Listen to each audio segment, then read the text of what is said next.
സൗദിയിലെ അബഹയിൽ ഒരു വർഷത്തോളമായി ജോലി നഷ്ടപ്പെട്ട് തെരുവിൽ അന്തിയുറങ്ങിയ ഹൈദരാബാദ് സ്വദേശി രമേശ് വെങ്കിട്ടരാമൻ സ്വദേശത്തേക്ക് പറക്കാനൊരുങ്ങുന്നു. ഒരു കൂട്ടം മലയാളി സന്നദ്ധ പ്രവർത്തകരുടെ പ്രയത്നത്തിന്റെ ഫലമായാണ് രമേശിന്റെ ദുരിത ജീവിതത്തിന് അറുതിയായത്. ഹാഇൽ സിറ്റിയിലെത്തുന്നവർക്ക് നോവുന്ന കാഴ്ചയായിരുന്നു രമേശ് വെങ്കിട്ടരാമൻ. ഇമാറ പാർക്കിലെ തിരക്കുകൾക്കിടയിൽ മുഷിഞ്ഞ വേഷത്തിലായിരുന്നു രമേശ് അലഞ്ഞു തിരിഞ്ഞത്. രമേശ് സൗദിയിലെത്തുന്നത് 7 വർഷങ്ങൾക്ക് മുൻപാണ്. പെട്ടെന്നൊരു ദിവസം ജോലി നഷ്ടപ്പെട്ടു. പിന്നീട് ജോലി കണ്ടെത്താനുള്ള ശ്രമങ്ങളെല്ലാം പരാജയപ്പെട്ടു.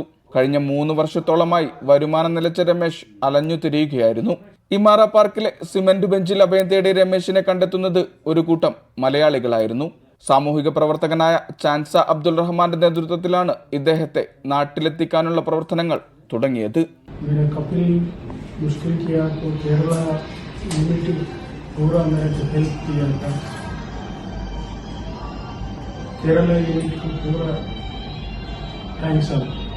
താൽക്കാലിക പാസ്പോർട്ടും ടിക്കറ്റും തയ്യാറായതോടെ ഇദ്ദേഹത്തെ നാട്ടിലേക്ക് പറഞ്ഞയച്ചു.